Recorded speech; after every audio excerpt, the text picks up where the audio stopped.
Olá, tudo bem com você? É um prazer ter você aqui. Hoje, nessa apresentação, que é um recorte de uma monografia, iremos apresentar para vocês um tema muito importante, muito debatido e de extrema relevância, ao qual nós, professores, devemos ter uma imensa intimidade. O recorte dessa monografia é intitulado como A Inclusão e a Musicalização de Crianças Portadoras do Transtorno do Espectro Autista. Me chamo Eduardo Abreu, sou aluno da Universidade do Estado do Amazonas e, juntamente com a minha orientadora, professora Bárbara Bianca Carvalho Soares, iremos apresentar para vocês esse tema extremamente relevante. Bom, primeiramente, para a gente começar, o nosso trabalho, nossa apresentação, é importante salientar de onde veio esse interesse pelo tema, de onde saiu esse interesse, né? Em 2009 e 2010, a minha irmã estava nos 2 primeiros anos da escola, né? Na época a gente chamava isso de jardim de infância, hoje é educação infantil, né? Então, o que acontece? Nos 2 primeiros anos de escola, a criança tem que passar pelo seu primeiro processo de inclusão e sociabilização, digamos assim, né? Então, o que acontece? Naquele momento, o que aconteceu, na verdade, né? O que aconteceu naquele momento, principalmente no primeiro ano de escola dela, em 2009, ela sempre foi uma pessoa muito retraída, muito calada, né? Gostava muito de chupar o dedo, então ela preferia ficar no cantinho dela, chupando o dedo dela e fazendo os desenhos que ela tinha que fazer. Então, o que aconteceu? A professora, vendo aquela situação, vendo o jeito que ela se comportava, vendo os comportamentos que ela demonstrava ter, a professora simplesmente a diagnosticou como um autista, mesmo sabendo que nós, professores, não temos essa autoridade e essa permissão para fazer diagnósticos. Não somos médicos, somos professores. Então, o que acontece? Ela, por meio desse diagnóstico que ela fez, referente à minha irmã e aos seus comportamentos, ela decidiu que simplesmente a exclusão era a melhor forma, né? Como a minha irmã se recusava a participar e a professora também não corria atrás, a professora simplesmente a deixou de lado, impossibilitando ela cada vez mais de praticar a sua socialização, a sua fala, desenvolver alguns processos cognitivos, né? E tudo isso é muito importante para uma criança que está no seu primeiro ano de escola. Vai determinar praticamente toda a jornada escolar dela. Porém, a minha irmã não teve essa sorte. Bom, a minha irmã, por sua vez, por meio dessa exclusão, por meio dessa falha no trabalho da professora, né, digamos assim, desenvolveu diversos problemas, né, como problemas na fala, problema de socialização. Por meio desse diagnóstico, né, a minha irmã ela teve muitas dificuldades também com questões ao próprio bullying, que isso é uma outra questão muito complicada, né? Então, por meio desse diagnóstico, por meio dessa exclusão, a minha irmã desenvolveu diversos problemas de socialização. Agora pensa comigo, se a minha irmã não é autista, se teve resultados ruins numa pessoa que não é autista, imagina o que uma exclusão e uma falta de atenção pode causar em uma criança que realmente é autista.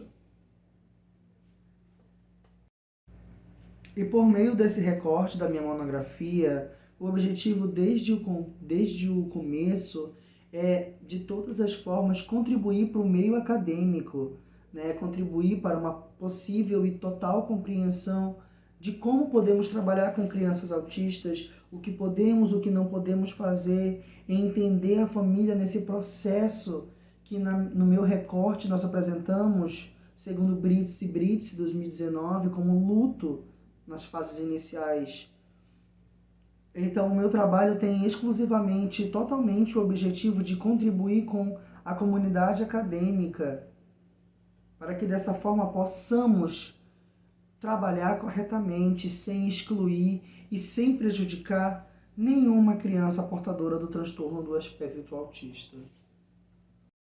Mas vem aquela questão. O primeiro tópico que eu separei para vocês é o que é o autismo. Bom, o autismo foi descoberto e observado por um psiquiatra chamado Euler Bleuler, especificamente em 1908. Por meio do seu trabalho, da sua experiência com essas pessoas que na época não tinham um diagnóstico, né, não tinham nenhum nome para dizer o que eram e para defini-las, ele observou que essas pessoas praticamente eram capazes de fugir da nossa realidade, fugir da realidade que estava ao seu redor e ficar apenas em um lugar, na sua mente.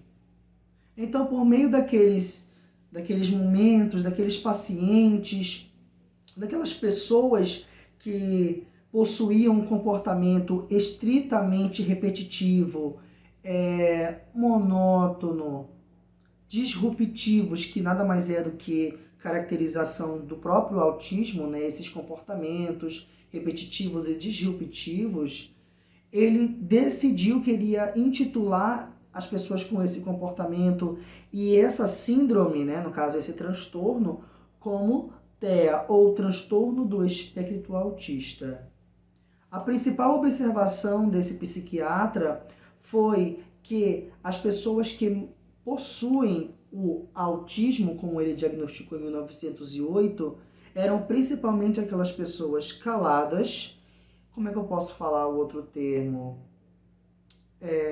Muito caladas, digamos assim, né, como eu acabei de falar para vocês. Muito caladas, muito quietas, observadoras. Então, ele percebeu que a maioria dessas pessoas que tinham esse transtorno, elas eram muitas das vezes excluídas, elas eram caladas, não se socializavam e principalmente tinham comportamentos, episódios super repetitivos. Como nós temos nesse recorte, o próximo tema propriamente dito é a inclusão, né? Na aula de música ou na sala de aula. Bom, inclusão social é um tema extremamente debatido na sociedade atual e extremamente debatido ainda mais quando se trata de uma criança autista.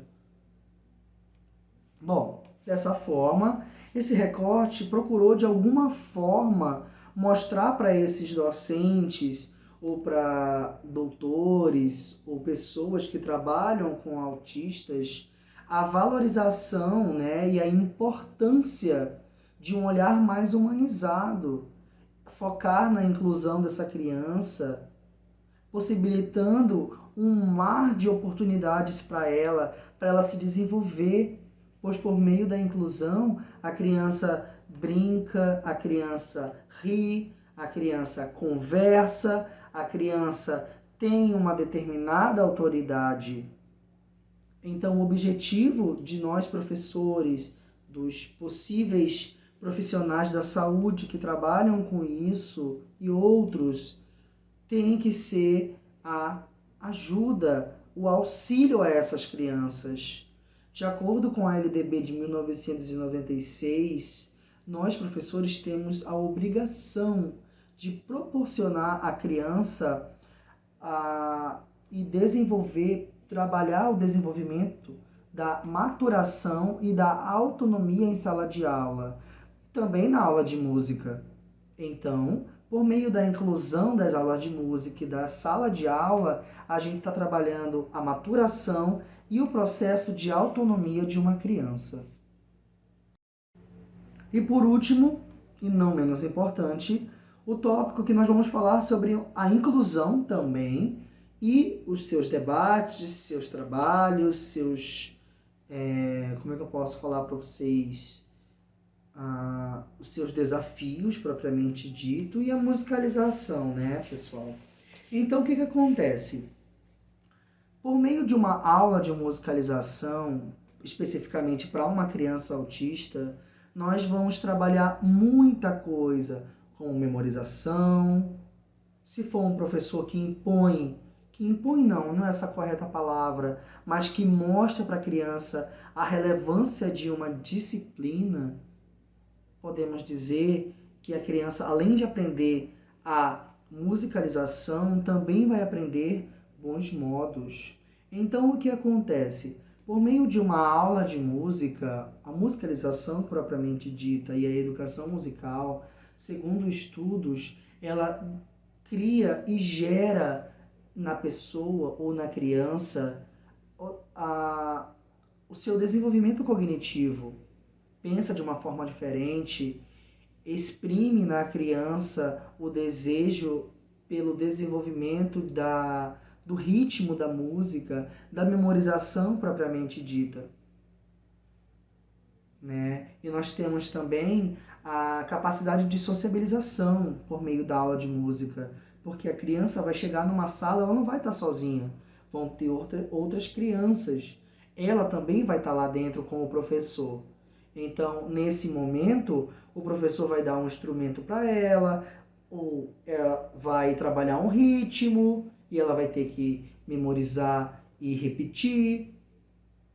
Ou em uma aula de instrumento específico, né, ela vai precisar prestar atenção, vai trabalhar a atenção dela, o foco propriamente dito, né, vai fazer com que ela memorize nomes das notas, alturas, sons, ritmos, posturas. Então, tudo em uma aula de musicalização é relevante. Principalmente quando a gente fala em uma aula em grupo, que é nesse momento onde ela vai ter também a sua experiência em socialização, né? A interação com o seu meio. Pode ser brincando, pode ser ouvindo, pode ser observando. De certa forma, ela vai ser responsável pelo brincar, pelo tocar no objeto, pela memorização.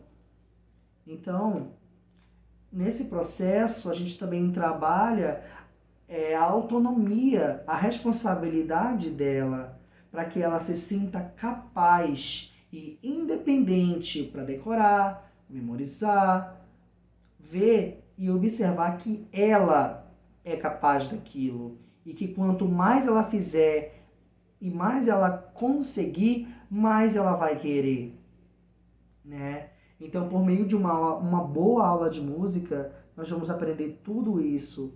E nós, professores, vamos trabalhar principalmente com a diminuição do estresse para as crianças, levar atividades educativas, levar atividades ilustrativas, pintar, movimentar o corpo, memorizar, cantar, né? E focando, acho que o foco de tudo isso para uma criança autista, que seu trabalho e seu desafio maior é a comunicação social, é desenvolver nela a possibilidade da sua comunicação verbal. Bom, para encerrar o nosso vídeo, né, eu venho deixar os meus maiores agradecimentos e falar que, como professor, como pedagogo, você que está me assistindo, que deve ser um psicólogo, um doutor, um musicoterapeuta talvez, olhe com muita cautela para essas crianças. Elas são muito especiais, são únicas, carinhosas, amorosas, inteligentíssimas, respeitosas, donas de um intelecto enorme. Então, o objetivo dessa minha apresentação e desse recorte da minha monografia é valorizar essas crianças, ter um olhar mais humanizado e procurar de alguma forma ajudá-los no seu processo de desenvolvimento pessoal e mental.